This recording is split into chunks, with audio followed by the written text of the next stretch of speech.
আসসালামু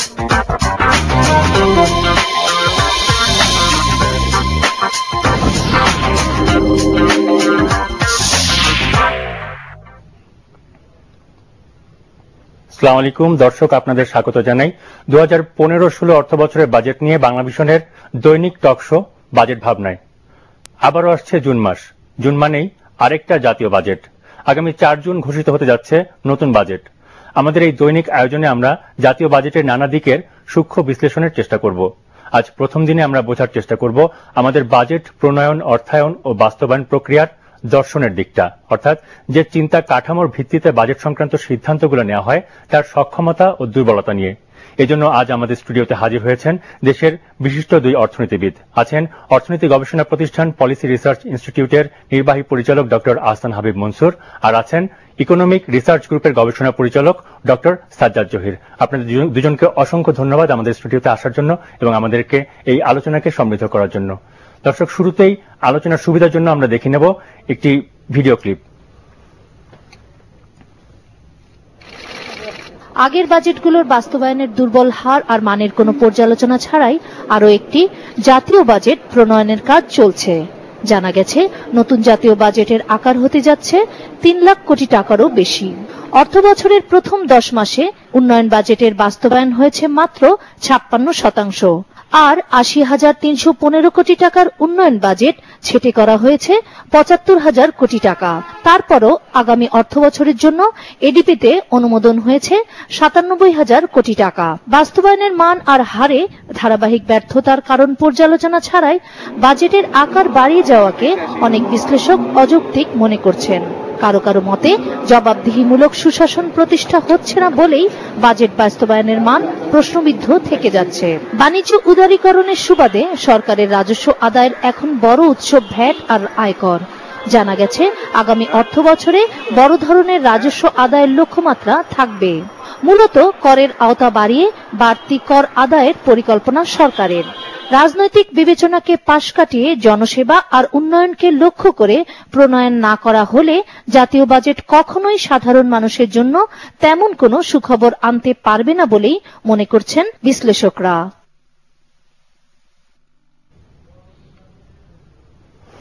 আমরা আলোচনা শুরু করছি। শুরুতেই ডক্টর আহসান মনসুর, আপনার কাছে জানতে চাচ্ছি যে আমরা যেভাবে দেখি যে প্রক্রিয়া আমাদের বাজেটটা প্রণীত হয়, অর্থাৎ তার ভেতর পেছনকার যে আপনার দার্শনিক যে ভিত্তি, এটাকে আপনি কতটুকু শক্তিশালী মনে করেন? না, বাজেট একটা দলিল, যে দলিলের মাধ্যমে সরকার চেষ্টা করে তার যে রাজনৈতিক মতাদর্শ এবং রাজনৈতিক মতাদর্শ বাস্তবায়ন করতে হলে সেটা এই বাজেটের থ্রুতেই করতে হবে। কাজে এটার সাথে একটা সাধারণভাবে মনে করা হয় যে একটা আরেকটাকে সম্পূরক হিসাবে কাজ করে। তো আমরা যদি বলতে চাই যে সরকারের মতাদর্শ কি, এটা তাদের ম্যানিফেস্টোতে অনেক কিছু উঠে এসেছে। যেমন ধরুন বলা হচ্ছে যে আমরা বিদ্যুৎ খাতে এটা করব, আমরা সড়ক যোগাযোগ এটা করব, আমরা শিক্ষাতে 100% প্রাইমারি লেভেলে অ্যাচিভ করবো। এই ধরনের বিভিন্ন লক্ষ্যমাত্রা কিন্তু তারা যেটা 2021 ভিশন 2021 সেখানে কিন্তু দিয়েছিলেন সরকার, এবং সেটার অনুযায়ী ষষ্ঠ পঞ্চবার্ষিকী পরিকল্পনা সরকার প্রণয়ন করেছে এবং সেখানে বলা হয়েছে যে এটাকে প্রত্যেক বছরের অ্যানুয়াল বাজেটের মাধ্যমে সেটাকে বাস্তবায়ন করা হবে। কাজেই বাজেট হচ্ছে সরকারের যে মতাদর্শ, সরকারের যে নীতি, সোশিও ইকোনমিক যেসব লক্ষ্য, সেগুলো অর্জনের প্রধান হাতিয়ার।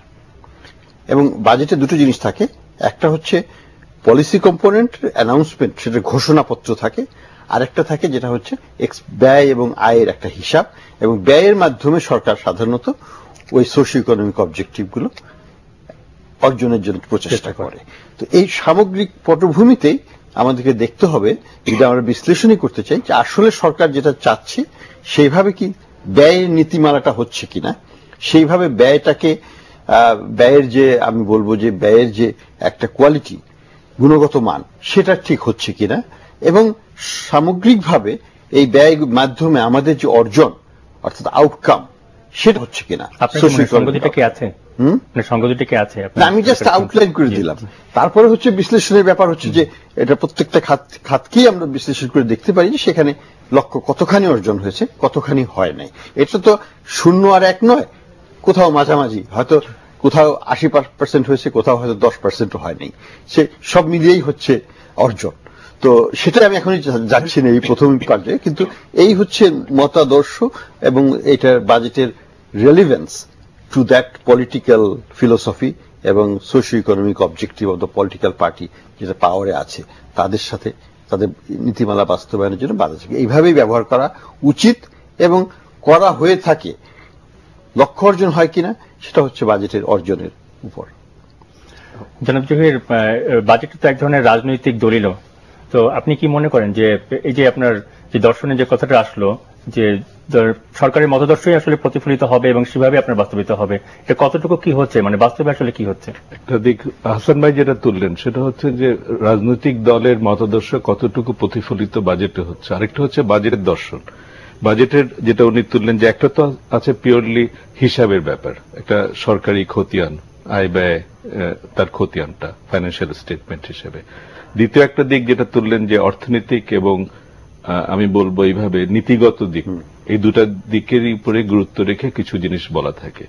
তৃতীয় আরেকটা দিক যেটা কিনা অনুল্লেখিত থাকে সেটা হচ্ছে বাজেটের প্রায়োগিক দিকগুলা, মানে এটার ইমপ্লিমেন্টেশন থেকে শুরু করে বাজেটিং প্রসেস ইটসেলফ, পুরা জিনিসগুলা, এই দিকটা কিন্তু সাধারণত অনুল্লেখিত থাকে, কিছু কিছু ইনিশিয়ালি বলা থাকলো। এখন এই তিনটা দিকের কিন্তু একটা হচ্ছে যে বেসিক ডিসিপ্লিনের ক্ষেত্রে আমরা যেটা মনে করি যে হিসাবের ক্ষেত্রে স্বচ্ছতা, দায়বদ্ধতা এবং তথ্য নির্ভর নীতি প্রণয়নের জন্য এই জিনিসটা একটা এসেনশিয়াল এক্সারসাইজ, এটা ছাড়া চলবে না।